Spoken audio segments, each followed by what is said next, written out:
सभी को मेरा नमस्कार। मैं डॉक्टर प्रदीप। सबसे पहले 7 मई को विशाखापट्टनम गैस त्रासदी में मारे गए नागरिकों को श्रद्धांजलि अर्पित करता हूँ। वह प्रभावित लोगों, पशु पक्षियों, पर्यावरण के प्रति गहरी संवेदना प्रकट करता हूँ। आइए जानते हैं इस गैस त्रासदी की जो मुख्य खलनायक है, स्टायरिन नाम की गैस, क्या है ये गैस, कहाँ प्रयोग होती है, इसका हमारे शरीर पर क्या क्या प्रभाव पड़ता है और ये हमारे लिए कितनी हानिकारक है। सबसे पहले तो मैं आपको अवगत करवाना चाहूँगा कि हमारे दैनिक जीवन में वो क्या क्या चीज़ें हैं जो स्टायरिन से। सबसे पहले हम बात करें डिस्पोजल कप की। जो डिस्पोजल कप हम देखते हैं हमारे घरों में भी, आप किसी भी होटल या ढाबे पे चले जाते हैं, वहाँ चाय पीते हैं, कॉफ़ी पीते हैं, कोई जूस पीते हैं, तो वहाँ डिस्पोजल कप का यूज होता है। ये सारे के सारे डिस्पोजल कप्स हैं, इनमें स्टायरिन का प्रयोग होता है। ये पॉलीस्टायरिन के बने होते हैं और ख़ासकर प्रेग्नेंट महिला को और छोटे बच्चों को इस कप में अगर आप चाय या कॉफ़ी पिलाते हो, कोई भी गर्म पेय पदार्थ पिलाते हो या ठंडा भी पिलाते हो, तो ये मानिए कि आपने उन्हें कैंसर की दावत दी थी। इसके अलावा हमारे घरों में जो थर्मोकोल है, स्कूलों में भी बहुत सारे प्रोजेक्ट्स हैं। कई स्कूलों में तो इवन यहाँ तक जो प्ले स्कूल वगैरह में साइंस के मॉडल बनाने के लिए, उनको समझाने के लिए स्टायरोफोम का यूज़ किया जाता है। और स्टायरोफोम को तो काफ़ी रिसर्च पेपर्स में कैंसर फैलाने वाला कारक माना गया और फिर भी धड़ल्ले से प्रयोग होता है, सिर्फ अज्ञानता की वजह से। तो हम सबको सबसे पहले तो इस थर्मोकोल का जो जहाँ भी प्रयोग है उसे बंद कर देना चाहिए। इसके अलावा जो स्टायरिन का हम आज जिक्र कर रहे हैं, वो कहाँ कहाँ यूज होती है और जानते हैं इसके बारे में। जैसे जितने काफ़ी प्लास्टिक हैं, फाइबर ग्लास है, रबड़ है, लेटेक्स है, इनमें स्टायरिन का प्रयोग होता है। इसके अलावा कुछ पॉलीस्टायरिन प्लास्टिक्स हैं। आपने देखा होगा कि घर में ये सीडी है, पेन ड्राइव है, सीडी होल्डर होता है, ये सारे के सारे पॉलीस्टायरिन के बने होते हैं। इनमें मुख्य घटक पॉलीस्टायरिन होता है। कहाँ कहाँ बचोगे इनसे? गाड़ियों के टायर हैं, ये जो होज पाइप होते हैं, टंकियाँ बनी होती हैं, काफ़ी पैकिंग मटेरियल है, थर्मोकोल जो हमने पहले जिक्र किया था, कोटिंग होती है और काफ़ी पेंट्स में इस स्टायरिन का यूज होता है और ये एक मुख्य घटक है। इसके अलावा काफ़ी कंस्ट्रक्शन मटेरियल हैं एक अच्छी क्वालिटी का, जिसे आप जो घरों में, किचन में, बाथरूम में हम जो यूटेंसिल्स यूज करते हैं, पॉट्स यूज करते हैं, टब यूज करते हैं। और इसके अलावा जो हमारा शावर है, उस शावर के अंदर जो प्लास्टिक लगा है वो पॉलीस्टायरिन का बना होता है। पेपर प्रोसेसिंग है और इसके अलावा कुछ मेडिकल में भी, जैसे जब हमारे दांत खराब हो जाते हैं तो जो डेंटल फिलिंग के लिए रेजिन यूज किया जाता है, उसमें भी एक मुख्य घटक के तौर पर पॉलीस्टायरिन होता है। इसी के साथ साथ जो डिजिटल इंडिया की हम बात कर रहे हैं, यानी जो कार्ट्रिज होती हैं, प्रिंटर की कार्ट्रिज, वो भी पॉलीस्टायरिन की बनी होती है। यानी हम इससे बच तो नहीं सकते, ये हमारे जीवन में ये इस तरह से घुल मिल चुकी है, लेकिन हम उनका कम प्रयोग करें, इनके कम संपर्क में आएँ और ख़ासकर छोटे बच्चों को और गर्भवती महिलाओं को इस स्टायरिन के पास, इस स्टायरिन से बनी वस्तुओं से दूर ही रहे तो अच्छा होगा। जितना कोरोना घातक है, कोरोना तो अब आया है, हम बचाव कर लेंगे, इससे बच लेंगे, बचाव हो जाएगा।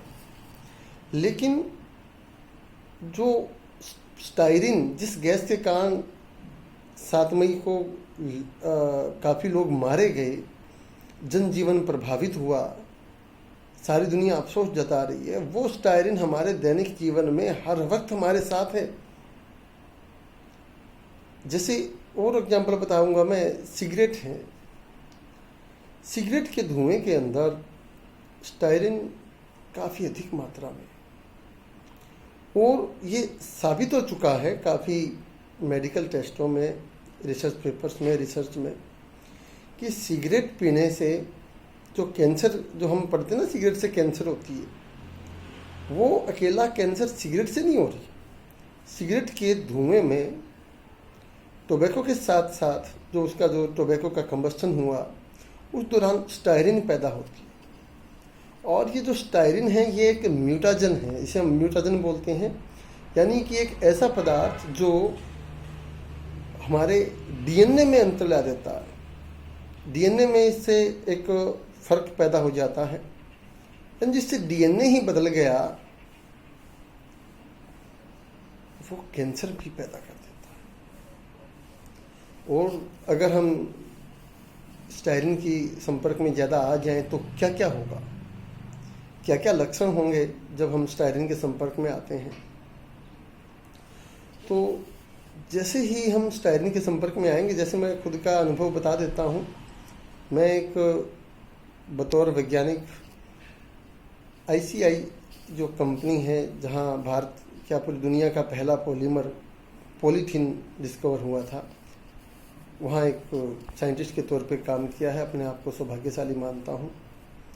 और आज के दिन हरियाणा सरकार में मैं एक स्कूल लेक्चर के पद पर कार्यरत हूँ, और फतेहाबाद ज़िले में रामसरा गांव हूँ, वहाँ मैं पोस्टेड हूँ।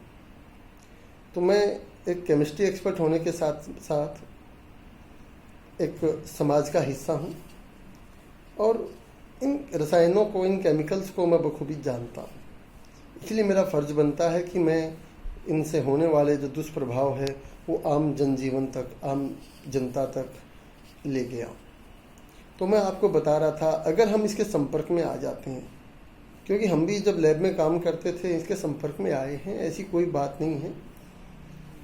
लेकिन क्या लक्षण होंगे अगर ये हमें साइड इफ़ेक्ट पैदा कर रहा है, हमारे शरीर के ऊपर कोई एडवर्स इफेक्ट पैदा कर रहा है? तो हमारी जो आँख है, नाक है, गला है, और जो रेस्पिरेटरी सिस्टम है, जो हमारा श्वसन तंत्र है, सबसे ज़्यादा प्रभावित होता है। और इससे जो अगर ये डायरेक्ट हमारे स्किन के ऊपर गिर जाए तो वहाँ रैशेज हो जाते हैं। और अगर एक्सेस में एक निश्चित सीमा तय की गई होती है कि अगर उस सीमा तक आपके इर्द गिर्द, आपके आसपास वातावरण में स्टायरिन है, तो वह इतनी हार्मफुल नहीं है कि हम उसे लड़ सकते हैं, हमारा शरीर इतना मजबूत होता है।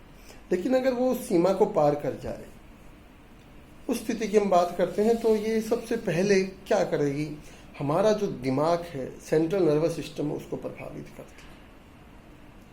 सिर दर्द होना शुरू हो जाएगा, बेचैनी हो जाएगी, एक ड्रावीनेस महसूस होगी, एक मतलब अर्ध बेहोशी आप मान सकते हो, शरीर में थकान हो जाएगी। और अगर ज़्यादा एक्सेस में हम इसको इनहेल कर लें तो ब्रेन डिजीज भी हो सकती है, लीवर डैमेज भी हो सकता है, नर्वस टिश्यू डैमेज हो सकता है, और किडनी फंक्शंस भी प्रभावित हो सकते हैं। यानी ये मानिए कुछ भी नहीं बचा। और इसके साथ साथ हम जो कह रहे थे कि जो सेंट्रल नर्वस सिस्टम है, जो हमारा स्नायु तंत्र है, केंद्रीय स्नायु तंत्र, जो हमारे सारे शरीर को को कंट्रोल करता है, अगर वो ही तंत्र फेल हो गया तो बचेगा क्या? इसके साथ साथ जैसे हमने थोड़ी देर पहले बताया था कि जो स्टायरिन गैस है, ये हमारे शरीर में जाके हमारे डीएनए को चेंज कर देती है, डीएनए में बदलाव ला देती है। और जो डीएनए ही वो सबसे बड़ा कारक है जो आज तक इस सृष्टि को बरकरार बनाए हुए है। यानी कि जो हमारा जो रिप्रोडक्टिव सिस्टम है, जो जनन तंत्र है, ये भी स्टायरिन से बहुत ज़्यादा प्रभावित होता है। तो मैं आप सभी से ये गुजारिश करूँगा कि हमारा जो चैनल है शान्विका साइंसेज, इसे सब्सक्राइब करें ताकि साइंस को हम घर घर तक पहुंचा सकें। साइंस की जितनी तरक्की हुई है, उस तरक्की के साथ साथ जो इसके दुष्प्रभाव है वो भी हम आम जन तक बता सकें। आज के लिए इतना ही, और उम्मीद करूंगा कि आप सभी ने हमारे चैनल शान्विका साइंसेज को सब्सक्राइब कर लिया होगा। नहीं किया तो अभी इस चैनल को सब्सक्राइब कर लें और ज़्यादा से ज़्यादा इस वीडियो को शेयर करें ताकि हर किसी को पता लगे कि हमारे इर्द गिर्द, हमारे आसपास जो रसायन्स हैं, जो केमिकल्स हैं, जो विषैले रसायन हैं, ये किस प्रकार से हमें प्रभावित करते हैं और हमारे शरीर में दुष्प्रभाव पैदा करते हैं। आज के लिए इतना ही। नमस्कार।